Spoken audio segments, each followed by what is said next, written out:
Ecclesiastes chapter 4, let's read here 1 through 3 to begin with. Who will grab that? Ecclesiastes 4, 1 through 3. Hank.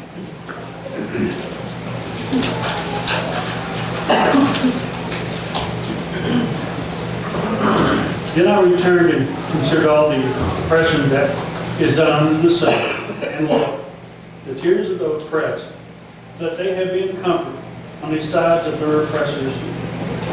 There is power, but they had no comfort. Therefore I praise the dead who are already dead, more than the living who are still alive. Yet better than both he is who never exists, who has not seen the evil work that is done under the sun. Again, I saw that all toil and every skillful worker, a man is envied by his neighbor, and also his vanity is grasping for the wind. All right, so thinking about that first part there, question number 1, what is the evil mentioned in those first 3 verses, and who is better off in this situation? What is the evil? Oppression. I think we can see that pretty easily, how that when people who are in power press down upon or hold back or take advantage of those who don't have that power, how that is bad, how that is harmful to everyone. I think we see some of that playing out in our world, our society, even today. But who is better off as you think about this? What does he say there? Number 3, verse 3. Better than both, that he has never existed. He has not seen the evil work that is done under the sun. So thinking about this section here, he talks about the fact that, men abuse their power, they mistreat people. Talks about the tears of the oppressed. But what's the problem? Their tears come out, but what? They have no comfort. No comfort. When we're sad, we want comfort. We desire comfort. We want someone to offer sympathy or empathy or something that's going to make us feel better. But he's pointing out, look, there are tears of the oppressed. There's times when nobody's there to help them out. In fact, sometimes the only remedy we have in life is turning to God. That there's no person on earth that can provide us relief from what we're going through, that comfort that we're looking for. And so we can only turn to God. And he says, they have power. That is, the oppressors. They have power. What do they say about power? Power does what to a person? Corrupts. Yeah, an absolute power corrupts absolutely. Exactly right. So power corrupts.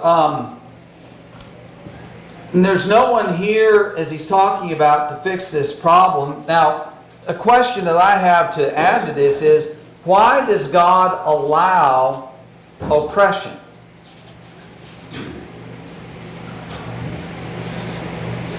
Why does he allow certain people to rise up into power, hold that power, and oppress, mistreat, abuse others, especially oppress, mistreat, abuse his children? Why would he allow that? Well, it's just like you said, sometimes there's nowhere to turn for comfort except to God, and sometimes it takes something that's really difficult to push us to God. Okay, so we appeal to him, so we turn to him. Can you... I often think of Job and a lot of these things because, all the things Job went through, he still maintained his faith. He still, in the end, he got his reward, but, he's in the book and as an example of what we can do, whether it's oppression, or losing everything, or whatever we do. Yeah, he suffered tremendously. It's another kind of suffering he went through. When you think about, Zach, do you have something? Just to continue that idea, if we are oppressed, we can in turn help others when they're in that situation. It also helps us realize the oppression, that the type of suffering that Jesus went through on our behalf, and now he sympathizes with our weaknesses. We read about him as that comforter in Hebrews, and James talks about the trials that produce endurance. So there's a lot of good that can come from this bad. Right. And you think about the example of Israel being in Egypt. They were oppressed. They had their work become harder and harder. The baby boys were to be killed. They're to be thrown into the Nile. So there was great oppression taking place there. But what that did is it caused them to cry out to God and to seek His help. And then, of course, God delivered them. You think about in the New Testament, particularly, the book of Revelation, going through talking about how Christians would suffer greatly at the hands of Rome, but it was to help them to focus their mind on God, to purify themselves, to live faithfully, and to know that He would be with them. So yeah, God allows it to take place. As we've said before on other issues, there's this matter of free will. And if there's free will, there's people who are going to choose to do evil. And when that happens and that evil's perpetrated against us, it helps us to appreciate God even more and to long for Him even more, to know that He's the one that can provide that comfort. Now, the preferred condition, he says, first of all in verse 2, that he praised the dead who were already dead. What's your impression of him saying that? Praise the dead. Is Solomon suicidal? What's his viewpoint here?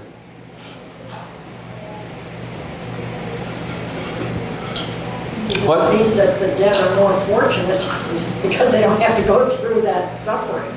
Okay. What's his overall viewpoint as he talks about the book? He repeats it a couple times. What's that? Well, this life is vanity, but he says he looked at everything where? Under the sun. He's looking at it from this world's perspective. Look, we're alive, we're going through oppression. Dead people don't have to. Have you ever thought about, well, I'm glad my grandfather, I'm glad my father, or my mother or grandmother, I'm glad they're not around. They would absolutely not like what they see going on today. And sometimes we talk about people rolling over in their grave, right?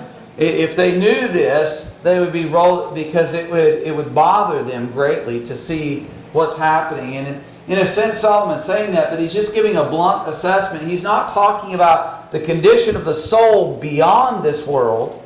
He's just simply saying they don't have to face this. They don't have to deal with it. They're not suffering that oppression anymore. And then in verse 3, you know what? There's somebody who's even better off. Person had never been born. Mentioned him a while ago, but who else had this attitude? Job. Okay. Not sure if anyone has ever hit this point in their life. I'm guessing at least some people in here have. But that thought's gone through your mind. Wish I wasn't here. I'd rather be dead than going through what I'm going through right now. I wish I'd never been born. Because whatever we're experiencing is so painful. It hits very deeply. It's tormenting us. That's how it was with Job. Solomon is just making this observation. Look, there are things that are so bad that people would have the attitude, I'd rather never have been born and experienced this life. So all the good in life, all the pleasure, all the joys that could have been or have been experienced are completely blacked out of your view because you're focused on that pain and suffering. Let's understand that is a natural response that people have to pain and suffering. It's not as though there's something wrong with you if you're thinking, this is awful, I would rather be dead. Not suicidal. I'd just rather not be going through this.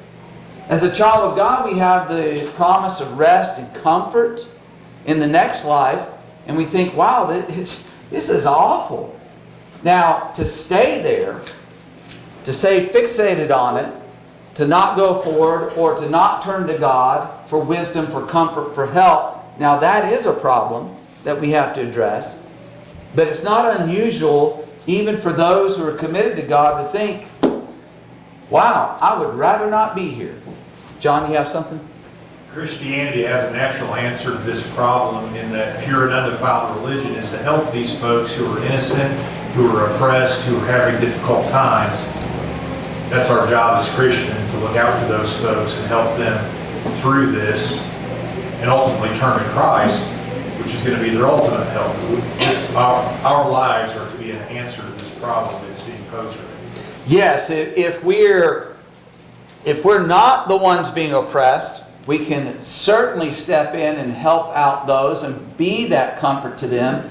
But even if we are ones going through this, Jesus on His way to the cross and the women were weeping, remember that He said, don't weep for me, weep for yourselves. There's something worse coming that's ahead of you. And so, yeah, we can provide comfort to others as they are facing these trials and difficulties in life. All right, anything else down through 3? Zach? It's tangential, and it's not the main point Solomon's making, but it's very interesting how he phrases what he says in verse 2. Why doesn't he just say, so I congratulated the dead more than the living? Why qualify dead who are already dead and living who are still living? And the tangent to that is because there are people who are living but dead. The physical versus the spiritual. Our heart's pumping blood and we're breathing air, but we're dead inside. So again, it's not a point here in verse 2, but the phrasing is interesting to note that we can be guilty of being alive physically but dead spiritually. Right, and sort of tying that into John's point, we need to be spiritually alive to recognize oppression and seek to help others. All right, let's read verses 4 through 6. Who will grab that? Ecclesiastes 4 to 6. Philip. Again, I saw that for all toil and every skillful work, a man is envied by his neighbor. This is also vanity and grasping for wind. The fool folds his hands and consumes his own flesh. Better a handful with quietness than both hands full, together with toil and grasping for the wind. Okay, so Saul, here's the toil and the work of a skillful man, and what happens?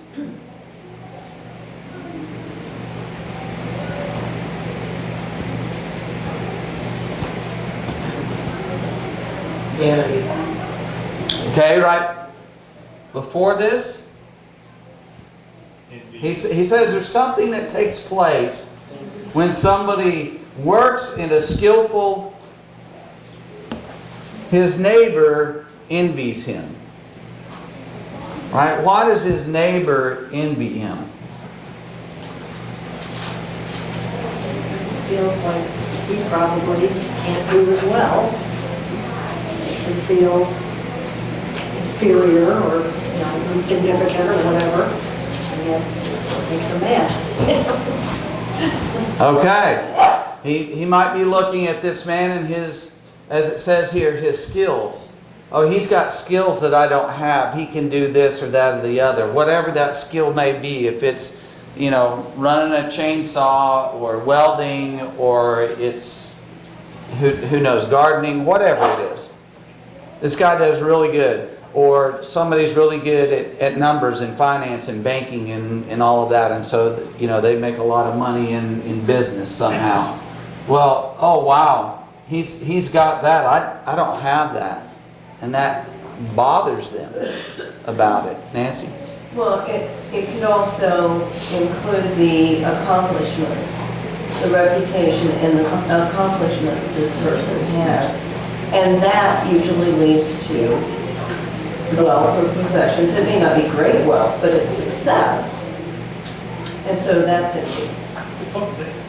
It falls back to covetousness. It is covetousness. You know, it's all he's doing, is coveting it's not his possession, but his skill. It's the same, whether he had a nicer house than I have or what, if I covet that, I'm just as bad. The NASB has, I have seen every skill and labor, every labor and every skill which is done is the result of rivalry between a man and his neighbor. So then you can get to kind of the keeping up with the Joneses type of thing. Yes. Yeah, sometimes people try to outdo each other. You can see this in sports, you can see this in entertainment, you can see it among preachers. You can see these types of things taking place, but it's the idea you perceive that somebody else has this advantage in whatever sphere it is over you, that they're better than you, they're ahead of you, they're more popular, they're more praised, or whatever it may be. The accomplishment, as Nancy mentioned, and you have ill feelings and bitterness toward that person, or somebody has them toward you because you have the advantage over them.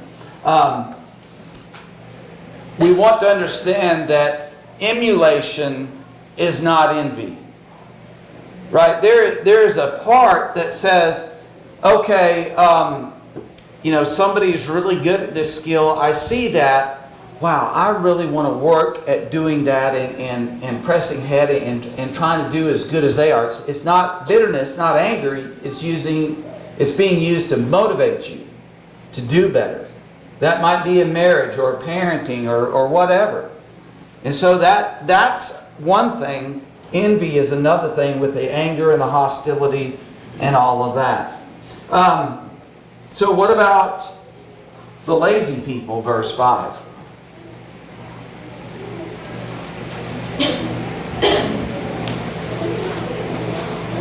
They lay down with their hands folded and rest or sleep, and then they live according to the desires of their flesh. That's what they serve. What happens to them?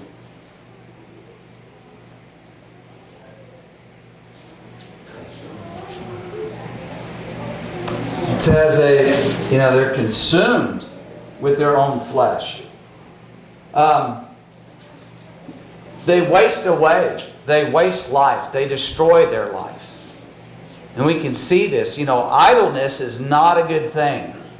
It's interesting how he's just said, you know, toil and envy, every skillful work. Man's envied by his neighbor. Oh, and the fool? The fool just sits there and doesn't do anything. They just sit there, they have the envy and waste away and destroy their own life. So question number 2 I had asked, why is it better to have little with peace than much with toil?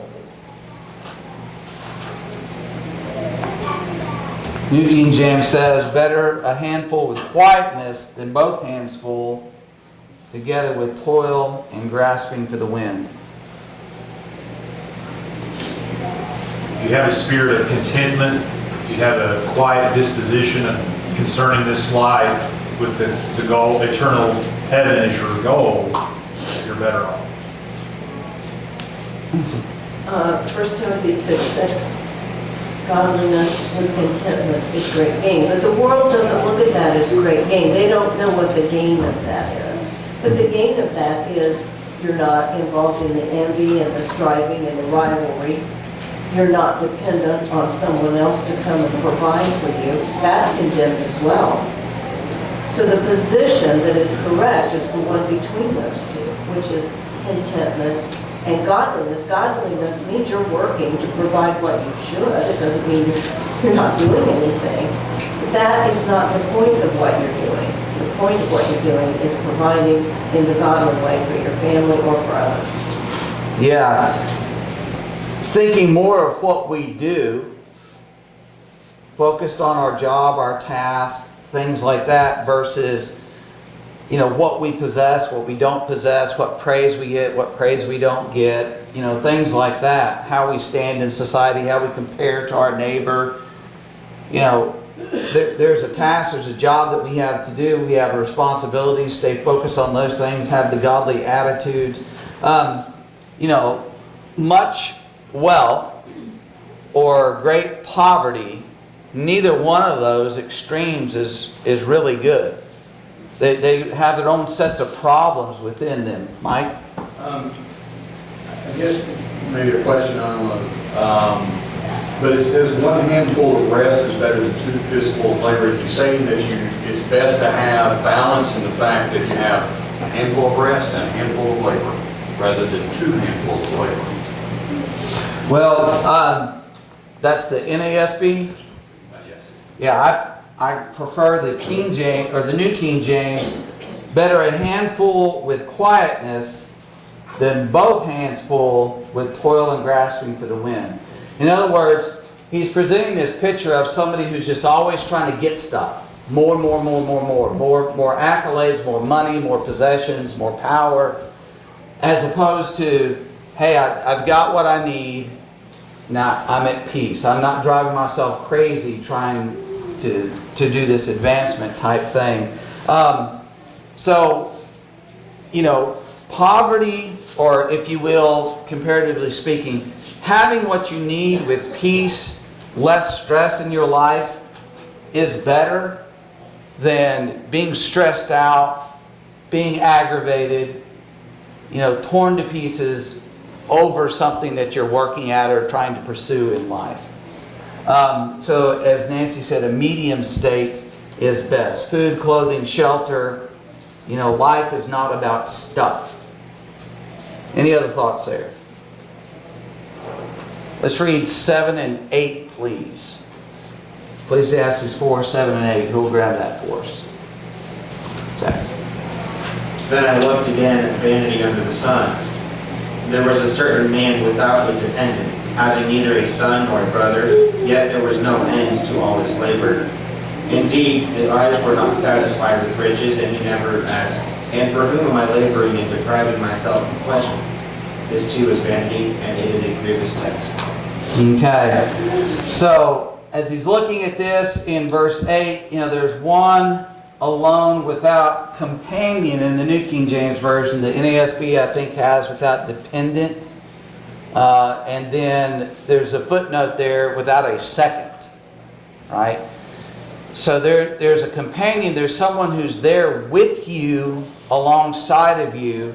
So question 3, I had asked, who lacks a companion, and what does this mean for his life? It says he doesn't have a son or a brother. So what is that telling us? Well, to me, it tells me that it's someone who is obsessed with himself, his needs, his desires, and he's so focused on that, he can't open up his life or his time to anybody else. And therefore, he doesn't have friends. Even if he had a physical family, they don't have anything to do with him. So he doesn't have a brother. Nor does he have a wife, because it's all about himself and what he wants. Right. He's married to his job. That's his priority in life. That's what he identifies with. That's what he's wholly consumed with. No son, no brother, the idea of no family. As Nancy was saying there, you know, so that kind of person, how does his life turn out? What does it say there, kind of the middle part of verse 8? There's no end to all of his labor. No end to all his labors. No satisfaction. That's no pleasure. So he's never satisfied. No pleasure, no satisfaction in life. He doesn't even stop long enough to notice what he's losing and missing. Okay, what does our culture uphold? If you were to look at the education system, you were to look at the business world, you were to look at entertainment for a great degree, what's the picture that they present to us?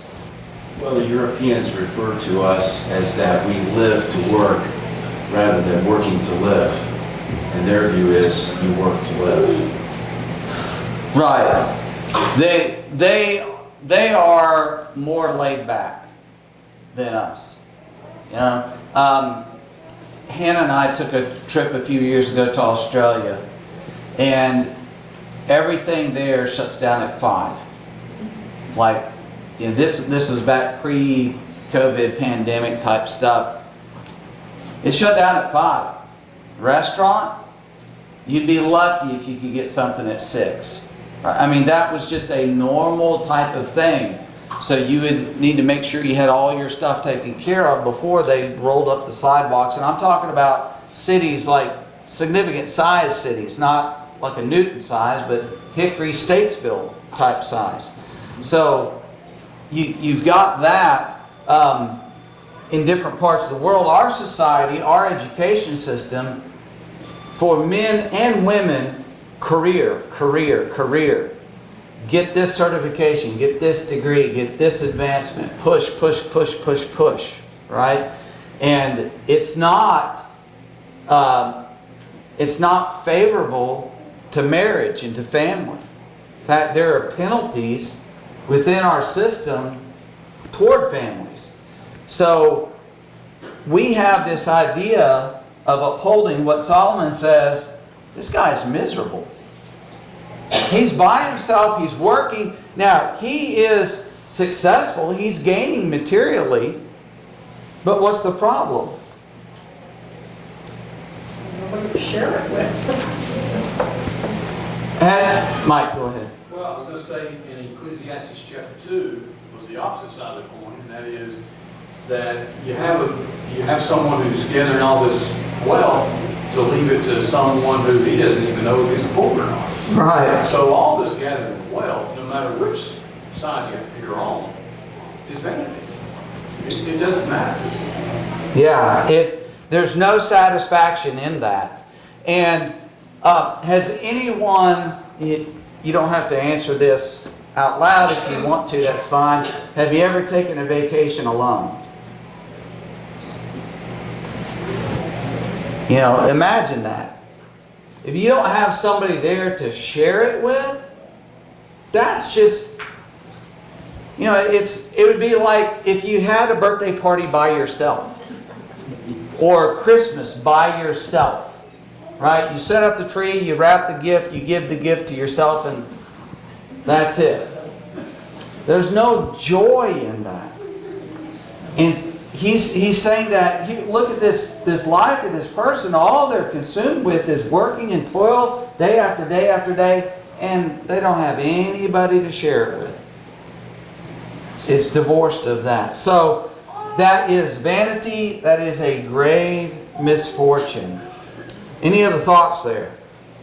Well, when I was looking at all of this and what he has, what he accomplishes and what he has, it's what he wants, it's what he drives himself for.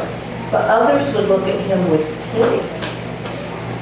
I mean, others will see truly what that life is, whether he can see it or not. Mm-hmm. They would pity a person like that.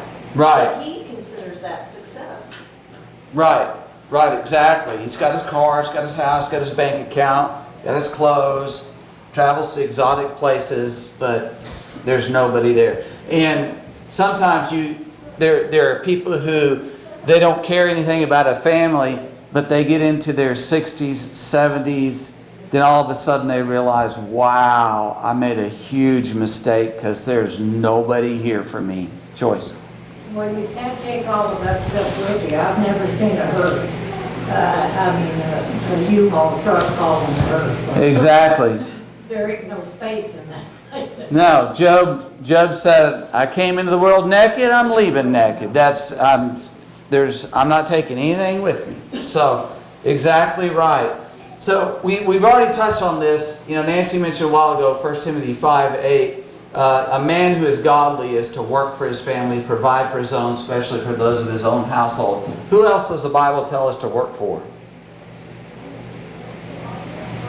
Go to Ephesians 4:28. Just take a quick peek at that with me. Ephesians chapter 4, verse 28. And who will read that for us?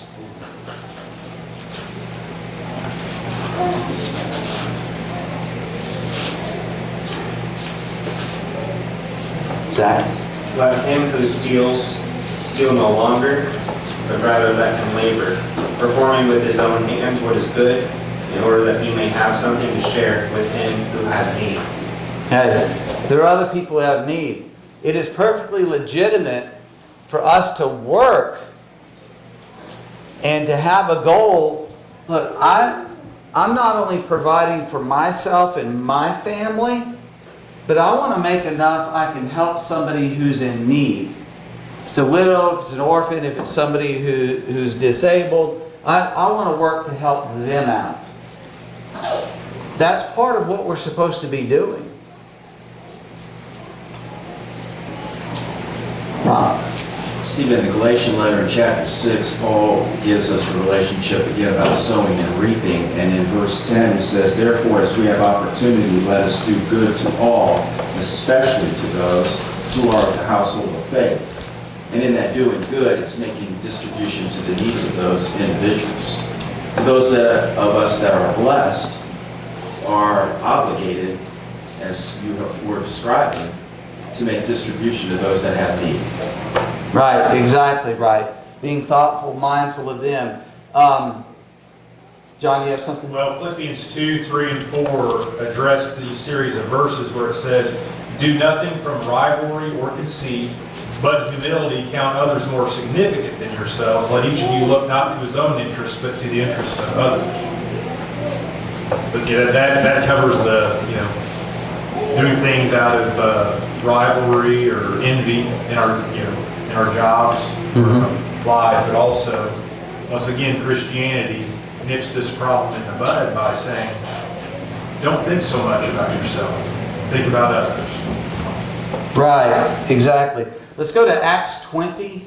Go ahead, Mike, make the comment while we turn over there. I was just going to say in 1 Corinthians 15, verse 58, I don't know if it's been stated in class before, therefore, my beloved brethren, be steadfast and immovable, always abounding in the work of the Lord, knowing that your toil is not in vain in the Lord. So we're talking about the toil that we have here under the sun, the toil that you put in for the Lord, that is not in vain. All the other stuff is. Right, exactly right. It's a good point. Acts 20, let's read verses 33 to 35. Elijah Dean, you want to get that?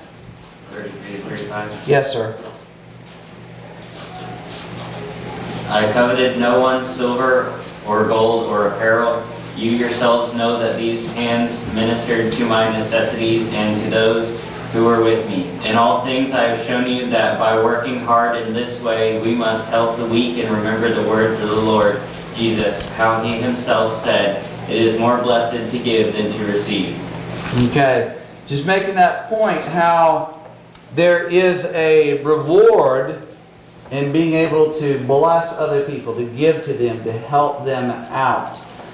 That's true with your family. That's true with other people who are in need. When we're in a position to be able to help them out, that should make us feel good when we're able to do that. Now, I want to make a quick point before we move on. Back in Genesis chapter 2, verse 18, God looked at Adam and he said, it's not good for man to be alone. And this will tie into this next section here.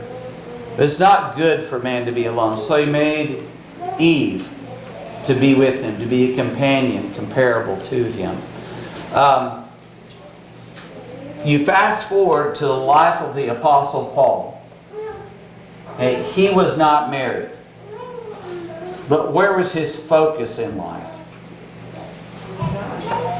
Serving God, serving others, his laboring in the Lord. That was not in vain. He wasn't thinking about himself. He wasn't a selfish individual. He said, I become all things to all men. You know, he says, I sacrificed, I counted all but rubbish, all as rubbish, so that he might win Christ. And so he wasn't this type of person in Ecclesiastes chapter 4. The person in Ecclesiastes 4 is going after the things of this world, laboring of the material, physical things here. And so that type of life, you have no one with you. It's devoid, it's vanity, it's a grave misfortune. Any other thoughts before we move on? All right, let's read verses 9 through 12, please. Ecclesiastes 4, 9 through 12. Who will grab that? Two are better than one because they have a good reward for their toil. For if they fall, one will lift up his fellow. But woe to him who is alone when he falls and has not another to lift him up. Again, if two lie together, they keep warm. But how can one keep warm alone? And though a man may prevail against one who is alone, two will withstand him. A threefold cord is not quickly broken. Okay, so question 4 simply asks, what is the value of a companion, and cite some Bible examples. What's the value? So he lays it out here.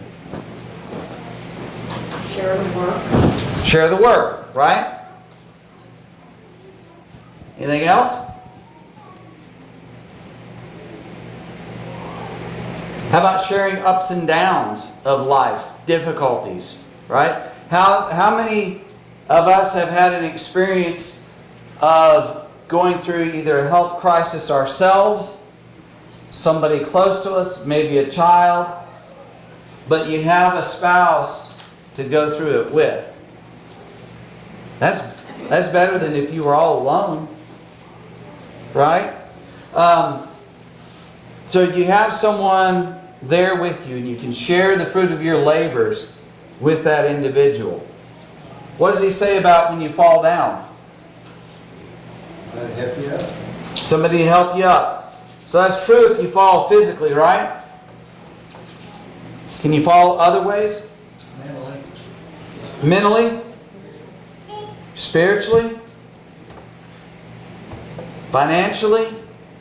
Emotionally, which probably tied with mentally. You can fall these different ways, and if you have someone there to kind of help pick you up, help encourage you, help you through that tough spot, you're going to be much better off.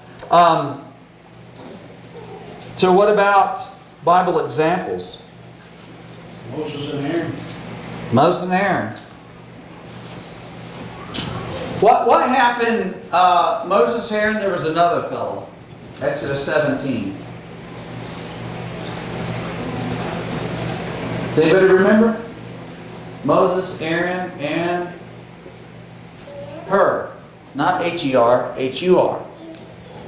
And there was a battle taking place, and Joshua was out there fighting that battle. And Moses was upholding the rod. And what happened? His arms started to drop. Arms got tired. And what does Aaron and Hur do? They held his hands up. You know, we have that saying in our society, we need to uphold his hands. We need to uphold her hands. That's where it comes from. It's talking about providing support to someone in their time of need. So yeah, Moses, Aaron, and Hur, and Moses and Aaron throughout their lives for a very long time there. Anybody else? David and Jonathan.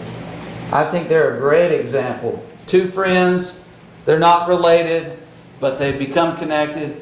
Even when there's a father trying everything he can to divide them, really, get rid of David, all of that. So they love one another and they helped each other out. Anybody else? Ruth and Naomi. They stuck together, didn't they? John, do you have something? Well, when Christ sent the 72 out and the 12 out, He sent them out in twos. Probably because there was strength in numbers. Yes. And that is a great thing for, like, if preachers travel overseas, they should really be with someone. They should be there traveling with someone that's going to help them out. But yeah, you see this all through the Bible, how that there are these pairs, or there are more than one who are there helping, working, and laboring together. Any other thoughts? Stephen, you mentioned in the lesson about the relationship that Paul and Barnabas had, and Barnabas and Mark, and later Paul and Mark. So there was relationships that were built, and of course, the commonality to that was Barnabas. Right.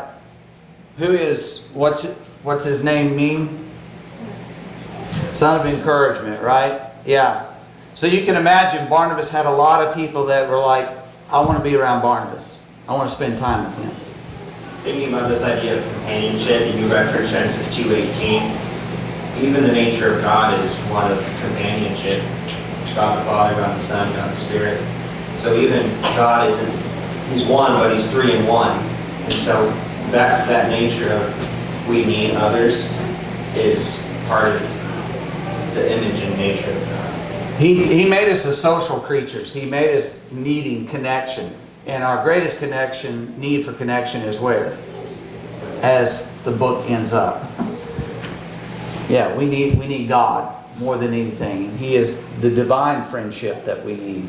John, you have something? Well, when you think about leadership in the church, the Lord gives us the example of more than one elder at these churches. Well, there's wisdom behind that, is that twofold or threefold cord is stronger than one single. But it's, strength, once again, strength in numbers. Exactly right, Mike. Well, we're also told in Galatians 6 to bear one another's burdens. So, we're commanded and thus fulfill the law of Christ. So we're commanded to do it. It's how we ought to be, to make sure that all of us make it along, just like what we're reading in Ecclesiastes. A cord of 3 is not easily broken. You've got a cord of about 40 people here right now. Okay, so with all this being true, 2 better than 1, threefold cord is not quickly broken, all those things being true, what should we be doing?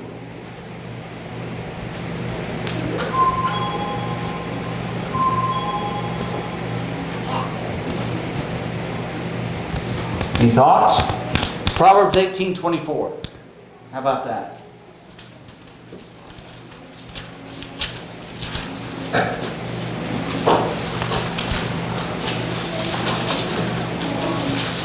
Proverbs 18:24. Who will read that for us? John. A man of many companions may come to ruin, but there is a friend who sticks closer than a brother. Wow. Okay. Somebody with another translation. Okay. I had not noticed that before. Proverbs 18:24. What does the New American say, Mike? A man of too many friends comes to ruin, but there is a friend who is closer than a Same thing. All right. So the one that's really encouraging, Nancy? Well, mine says a man who has friends must himself be friendly. Okay. Man who has friends. There's a friend who sticks closer. Yes, and there's a friend who sticks closer than a brother. Yeah, I'll have to look into that a little bit. But we should be building friendships, our relationships together.